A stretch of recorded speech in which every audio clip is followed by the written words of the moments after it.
do you believe that we were created by the Abrahamic God? And if you do, have you always believed that's the case? And you've simply changed the flavor of that belief over time? If you don't, is this more a sense of political pragmatism from you at the moment? I think that's a very good question. I think, Freddie, you asked that earlier. I think that I have not, again, my atheist friends want to see evidence, because you say, do you believe that God created? And then you say, well, have you got any evidence for God? So I want to sidestep that question by saying, I do believe that there are stories, and I choose to believe the story that there is a higher power.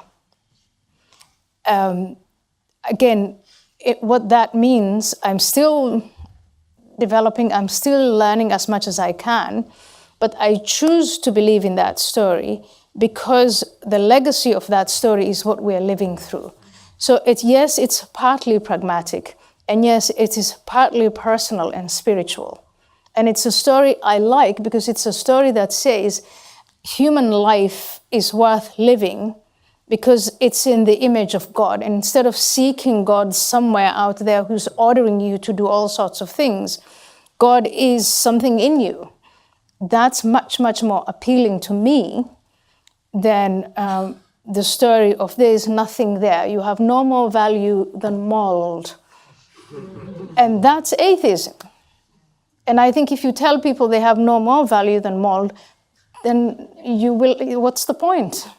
So yeah, I just like her saying I choose to believe the story, you know. And again, I'm not God, so I don't know exactly where she is. I don't know exactly to what literal extent she's accepted Christ. But you hear us that statement, I choose to believe the story. And I think, you know, there's a story in the Bible where, you know, Jesus asks a guy, "Do you believe?" And he says, "I believe. Help me with my unbelief." You know, and I just think God is capable of taking us where we are. We're honest. Like, yeah, I believe, but I've got these doubts, these issues. And God's like, I can work with that. Come on. And yeah. So I hope, you know, that she's typical of maybe millions, you know, and we're going to start to see people who find that secularism hollow begin to turn back to a Christ-centered way of living, you know, and choosing to believe the story that there's a God that loves them, that made them. I think that's a really interesting distinction, you know, just to say, like, I choose to believe something versus like, do you believe? It's like, do I believe what? Do I believe exactly what? Like, you know, like I saw Richard, I think we're going to review this one too, Richard Dawkins, on like a news channel or something, and they were talking about faith, and he's talking about, it was like on Easter, I think, recently, and he was saying he believes he's like, I want to live in a Christian culture. I said, like, this atheist guy saying I am culturally Christian, and then the anchor kind of pressed him on it, and he was like, now I have to say, like, that I think what Christians believe is nonsense, but like if we had a world without Christians and without Christianity in this country, that would be a sad day. He's like, if we got rid of all the cathedrals, it would be a sad day. And then he like presses the anchor. She's like, well, I think I probably would believe a little more strongly than you. And he's like, well, do you believe it? And he's like, do you believe, you know, Jesus was born of a virgin? Do you believe that he was raised from the dead? And she just is like, you're really putting me on the spot. And she's like, I want to believe it, is basically what she's like. I believe it, but I want to believe it. But it's not like, I think that's the essence of it. It's like, can you prove it? Well, I mean, who can prove anything? If you want to believe it, kind of like the C.S. Lewis challenge, live as if it's true, and you will find that it becomes true for you, because you can't prove anything. You will find miracles. God will work in your life. You know, all these things will happen because of an experience you have with your faith. And yes, there's really great evidence, but it's, I think this is a very reasonable approach to say, like, I already want to behave this way, and I'm just going to act as if it's true, and I'm going to say I want to believe it, and I'm going to choose to believe it, Yeah, That's my take on it, at least. Even the word for faith, in the Bible, pistos, it describes what I'm doing right now and sitting in this chair. Like believing in the chair means I'm going to sit on it, because if something's wrong with it and it breaks, well, that'll be bad, might get hurt, sure get embarrassed. What do you choose to put your weight on? And, if it's a ladder or something, the risk gets more. And if, you're driving your car across a bridge or something, you're choosing to put your weight on something, if you believe a stock's going to go up, then you buy it.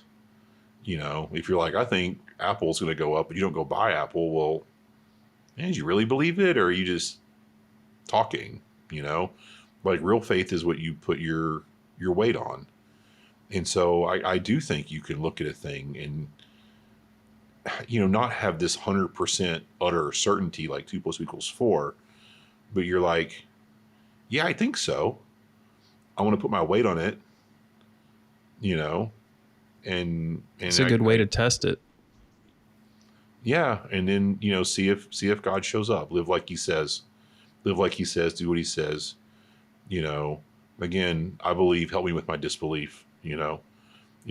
C.S. Lewis would say, I have doubts, but I doubt my doubts, So, I think that's a perfectly fine place to be. And you move forward like that. And as you move forward and you see God reveal himself in your life, then you're like, oh yeah. And you trust him more, you love him more, and things grow. It's a relationship for a reason. And I think, where she is as a baby believer, taking some infant steps and being pretty brave, it's a perfectly fine place to start. And I would like, interested to see where she goes, with her journey. Yeah. Yeah. I really like this. I think it's great. It's refreshing. And, just personally, it's like skepticism. I feel like a lot of time in our world, it's just, it's reached like this point of lunacy in a lot of ways, where it's like what we treat spirituality and faith, things that were just part of your culture, part of society, part of like things we now take for granted, that there is a God, and that it's meaningful to have a spirit. It's a meaningful part of existence to have some type of like spiritual structure to our lives, to live in a story, as you would say, and as she was saying in her story, like you got to reconnect. Her therapist is like, no, go reconnect with like some type of a spiritual faith experience, like go explore this. We take that stuff for granted because we get caught up in proving something, or we get caught up in some type of rational thing, or we are overly skeptical to the point that if you treated everything with the level of skepticism you treat faith, then you would never get married, never have a friend. Function. Yeah. Right. Yeah, if you're like, how do I know you'd you have really no like relationships. Prove that you like me. I have to really know, otherwise we can't play basketball. You're like, are you crazy? None of us function like that. I have to really know that I can get to work if I start this car. Well, maybe you won't. I don't know. The people have wrecks all the time. So you gamble and you based on the preponderance of the evidence, and you move on. And I think the other thing is that we've just become so utterly graceless, that I don't know why, but it's like there's this thing in our culture and society now that we want to make ourselves feel better about being mediocre or bad by tearing down anybody who's kind of good, so we'll look at, Abraham Lincoln and be like, yeah, well, but he said some racist stuff, and he did say racist stuff, But that doesn't mean he wasn't on balance great for his time. And, but we don't want to have any grace for anybody and say, well, they were a human, they were way, way better than 99.9% of humans, but yeah, flawed, or Winston Churchill, who saved the world from Nazism, like unquestionably. If there's no Winston Churchill, we're not sitting here having this conversation. I'm not sitting in a Europe that's like it is now. That's just simply clearly true. But he also happens to be an imperialist and, definitely had some, whatever other kind of, ideas that would not be popular now. And so we're just going to throw him out and say he was a scumball. Like, no, he wasn't.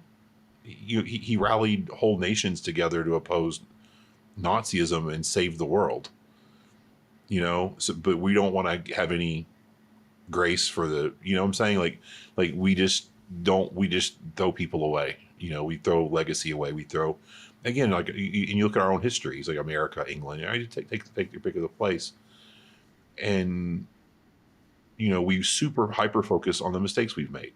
Oh, we've made mistakes, but we don't talk about like, obviously slavery is a hot button issue, and nobody talks about what England did to stop slavery, with Wilberforce. They chose to vote to end it and to end the trade and to commit their own navy and their own, power and resources to stopping everybody else from slave trading too, and lost men doing it. So like, we don't talk about, the English Empire did some horrible things in India, different places. Absolutely.